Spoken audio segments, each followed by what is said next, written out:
الحمد للہ کفا وسلام علی عبادہ الذین اصطفیٰ اما بعد۔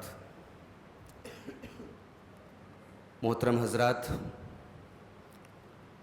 آج ہم ایک ایسی دعا کو سیکھنے جا رہے ہیں جس دعا کے بارے میں اللہ کے نبی صلی اللہ علیہ وسلم فرماتے ہیں کہ جب بھی کسی بندے کو کوئی غم یا کوئی پریشانی لاحق ہو اور وہ اس دعا کو پڑھے تو اللہ تبارک و تعالیٰ ضرور اس کے غم کو اور اس کی پریشانی کو دور کر دیتا ہے۔ اور آپ نے جب یہ دعا سکھائی تو صحابہ کرام نے کہا کہ اے اللہ کے رسول افلا نتعلمہن، اگر یہ دعا اتنی اہم ہے تو ہمیں تو اس کو سیکھنا چاہیے، ہمیں اس کو یاد کرنا چاہیے۔ تو اللہ کے رسول صلی اللہ علیہ وسلم نے فرمایا کہ ینبغی لمن سمعہن ان یتعلمہن، کہ جو انسان بھی اس دعا کو سنے، ان الفاظ کو سنے، اسے ان کو سیکھ لینا چاہیے، انہیں یاد کر لینا چاہیے۔ آئیے اس دعا کے الفاظ کو دیکھتے ہیں۔ یہ مسند احمد اور مصنف ابن ابی شیبہ وغیرہ کے اندر صحیح سند کے ساتھ یہ دعا ثابت ہے۔ دعا کے الفاظ کیا ہیں؟ اللہم انی عبدک ابن عبدک ابن امتک ناصیتی بیدک ماض فی حکمک عدل فی قضاؤک اسألک بکل اسم هو لک سمیت به نفسک او انزلتہ فی کتابک او علمتہ احدا من خلقک ان تجعل القرآن ربیع قلبی ونور صدری وجلاء حزنی وذہاب ہمی۔ تھوڑی سی عام لوگوں کے حساب سے تھوڑی سی یہ لمبی دعا ہے، مگر بڑی بہترین دعا ہے میرے بھائی۔ اس دعا کے 3 حصے ہیں۔ پہلے حصے میں بندہ اللہ کے سامنے اپنی بندگی کا اقرار کرتا ہے، اور وہ بندگی کا اقرار بھی کوئی عام الفاظ میں نہیں، بڑے اسپیشل الفاظ میں کرتا ہے۔ اللہم انی عبدک، اے اللہ میں تیرا بندہ ہوں، اتنا کہہ دیا کافی تھا۔ اللہم انی عبدک ابن عبدک، اے اللہ تیرے بندے کا بیٹا ہوں، میرا باپ بھی تیرا بندہ ہے۔ ابن امتک، تیری بندی کا بیٹا ہوں، میری ماں بھی تیری بندی ہے۔ یعنی ہر اعتبار سے اے اللہ میں تیرا بندہ ہوں، میرا باپ میری ماں بھی تیری بندی ہے۔ ناصیتی بیدک، میری پیشانی تیرے ہاتھ میں ہے۔ انسان کے جسم کا سب سے اہم حصہ اس کی پیشانی ہوتی ہے، اور کسی کو پورے پاور کے ساتھ جب پکڑنا ہوتا ہے تو عربی میں کہتے ہیں اس کو پیشانی کے ذریعے پکڑا۔ ناصیتی بیدک، اے اللہ میری پیشانی تیرے ہاتھ میں ہے، میرا پورا کنٹرول تیرے ہاتھ میں ہے۔ ماضٍ فی حکمک، اے اللہ میرے بارے میں تیرا ہی فیصلہ چلتا ہے، تیرا ہی حکم چلتا ہے میرے بارے میں۔ اب حکم 2 طرح کا ہوتا ہے۔ ایک اللہ تعالیٰ کا حکم جو ہوتا ہے اس کو کہتے ہیں حکم کونی، کائنات کی ساری چیزیں اللہ کے حکم سے چل رہی ہیں۔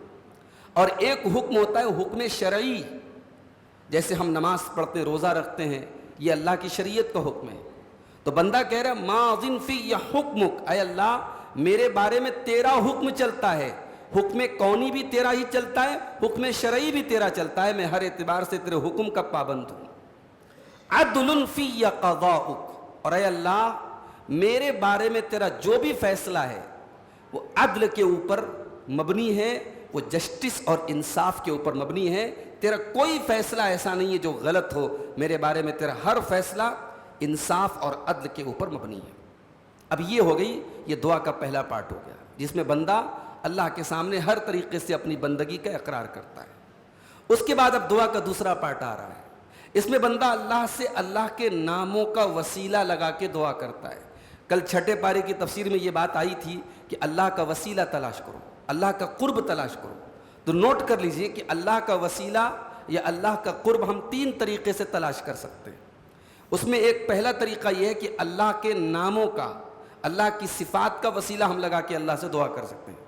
مثال کے طور پہ ہمیں اللہ سے رزق مانگنا ہے، روزی مانگنا ہے، تو ہم اللہ کی ایک صفت ہے رزاق، رزق دینے والا، تو ہم اللہ سے دعا کر سکتے ہیں کہ اے اللہ تو رزق دینے والا ہے، تو رزاق ہے، مجھ کو بھی روزی دے دے۔ ہمیں اللہ سے اولاد مانگنی ہے، ہم کہہ سکتے ہیں اے اللہ تو وہاب ہے، تو سب کو دینے والا ہے، عطا کرنے والا ہے، مجھ کو تو اولاد دے دے۔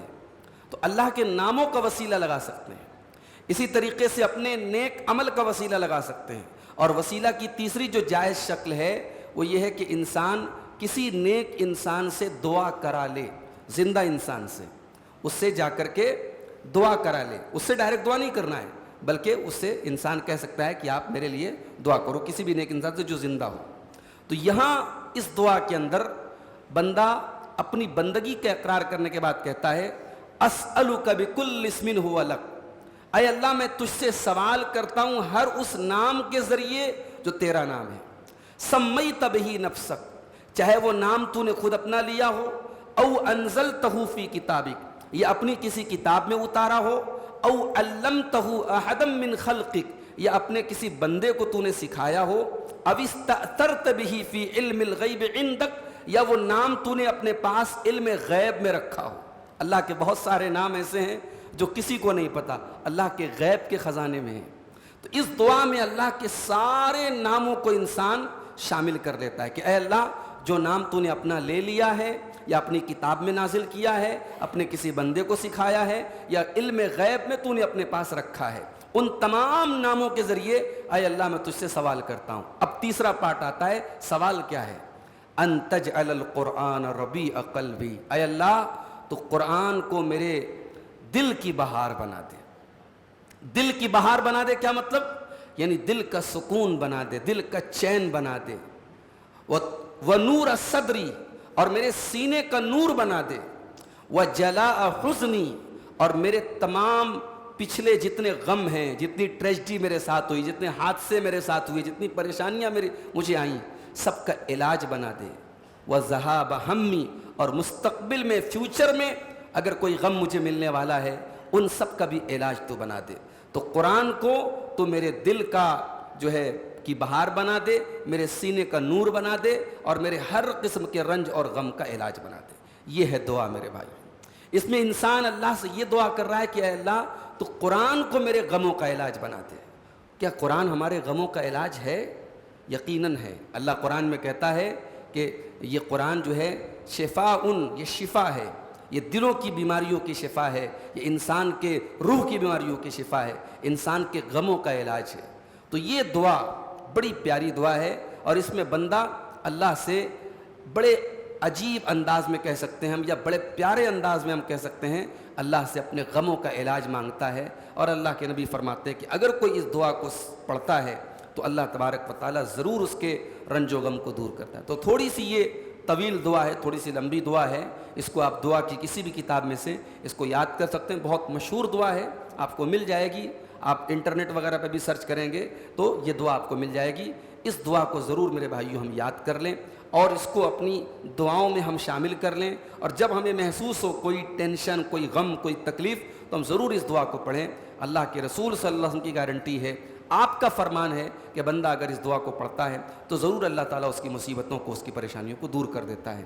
اللہ سے دعا ہے رب العالمین ہم سب کی پریشانیوں کو، ہمارے رنج و غم کو دور فرما دے، اور حقیقت میں اللہ تبارک و تعالیٰ قرآن کریم کو ہمارے دل کی بہار، ہمارے سینے کا نور، اور ہمارے رنج و غم کا علاج بنا دے. آمین. وآخر دعوانا ان الحمد للہ رب العالمین.